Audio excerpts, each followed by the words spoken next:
اس طرح سے یہ موسیقی، اچھل کود، تالیاں، دین بدنام ہو، جس سے مکتب بدنام ہو، جس سے مذہب بدنام ہو، دین میری مرضی کا نام نہیں ہے، دین اللہ تعالیٰ کی مرضی کا نام ہے۔ یہ ویڈیو عراقی پرفیوم ابو الفضل کے تعاون سے پیش کی جا رہی ہے، جو کہ پاکستان میں لانچ ہو چکا ہے۔ بہترین خوشبو ہے، اور اسے ابو الفضل اس لیے کہا جاتا ہے کیونکہ حرم حضرت عباس میں یہی خوشبو استعمال کی جاتی ہے۔ آرڈر کرنے کے لیے واٹس ایپ نمبر پر رابطہ کیجیے۔ شکریہ۔ بسم اللہ الرحمن الرحیم۔ مومنین کرام، معروف شیعہ نواخواں سفیر ازا ندیم رضا سرور صاحب کی ایک منقبت 3 شعبان کے حوالے سے مولا امام حسین علیہ السلام کی شان میں، اس پر میں بات کرنے سے پہلے اس منقبت پر، اس قصیدے پر میں آپ کو عرض کروں کہ اس بات پہ کوئی دو رائے نہیں ہے کہ ندیم رضا سرور نصف صدی سے تقریباً نصف صدی ہو گئی ندیم سرور صاحب کی عزاداری کے حوالے سے خدمات نہ صرف شیعان حیدر کرار ہمارے نوجوان اور بچے بزرگ اسے پسند کرتے ہیں، بلکہ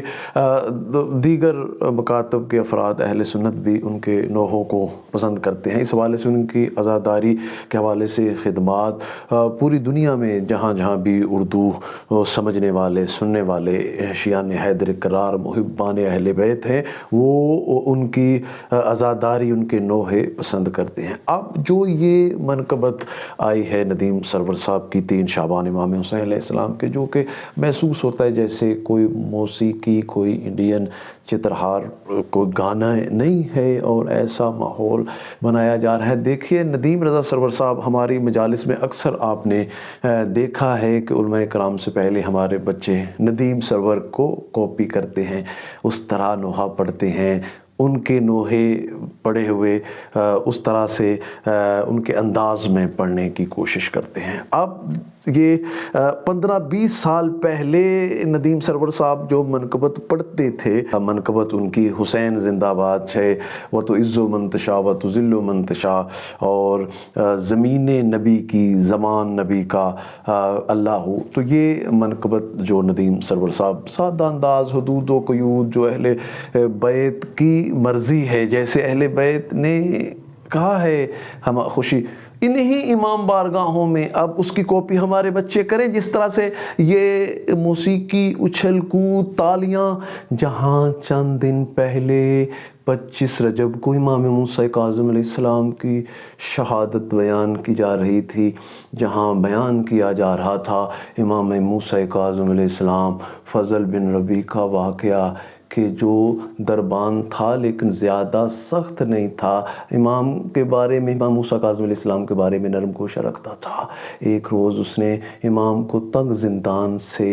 ایک آرام دہ گھر میں امام کو قید کر دیا۔ امام نے اگلے روز فضل بن ربیع سے کہا، مجھے اسی تنگ زندان میں لے جاؤ، مجھے گانوں کی آواز آ رہی ہے، مجھے وہ تنگ زندان ہماری امام بارگاہوں میں 25 رجب کو چند دن پہلے بیان کیا جا رہا تھا۔ کتنی نفرت تھی امام موسیٰ کاظم علیہ السلام کو۔ بشر حافی کا واقعہ تو آپ کو یاد ہے نا، کہ امام، اس کی بیوی جب کوڑا پھینکنے کے لیے آئے، کہا یہ غلام کا گھر ہے یا آزاد کا گھر؟ اس نے کہا آزاد کا گھر ہے۔ پھر بشر حافی کی زندگی بدل گئی، امام نے اسے منع کیا گانے سننے سے، وہ جس راستے سے گزرتا تھا اس راستے سے جانور گوبر نہیں کرتے تھے۔ یہ ہے علی کا شیعہ، یہ علی کے ماننے والے کی اپنی مرضی تو ہوتی نہیں ہے، مرضی الہی ہوتی ہے، جس کے لیے حسین علیہ السلام نے اللہ کی مرضی، اللہ کے حرام کو حرام، حلال کو حلال، یزید اپنی مرضی شامل کرنا چاہتا تھا دین میں، لیکن حسین علیہ السلام نے قربانی دی۔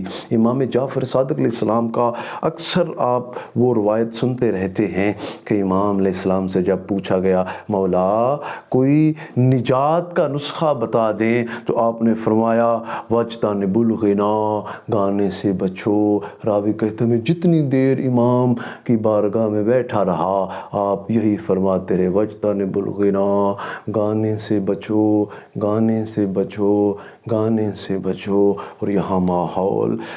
ندیم سرور صاحب کی خدمات عزاداری کے حوالے سے انہوں نے جو امام حسین علیہ السلام کا غم بیان کیا کرتے ہیں، ان کے اپنے بچوں میں ان کی نسلوں تک جاری رہے، لیکن ہمیں حدود و قیود جو ائمہ نے بتلائی ہیں، یہ ہماری امام بارگاہوں میں اب وہ میوزک لگ جائے، اب وہ سپیکر لگ جائیں، کبھی ماتم، کبھی عزاداری، پھر کبھی میوزک، پھر کبھی تالیاں، جہاں یہ ہاتھ ماتم کرتے تھے وہاں تالیاں ماری جائیں، وہاں موسیقی کی طرح کے منقبت پڑھی جائے، تو ہمیں حدود و قیود میں رہنا ہے۔ دین میری مرضی کا نام نہیں ہے، دین اللہ تعالیٰ کی مرضی کا نام ہے۔ اب اگر ہم اس کو عام کرنا شروع کر دیں، اس ماحول کو عام کرنا شروع کر دیں، اور پھر جس سے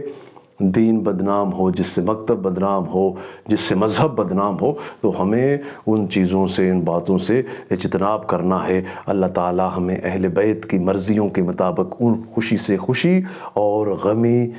پر غمی جیسے انہوں نے ہمیں فرمایا ہے منانے کی توفیق عطا فرمائے۔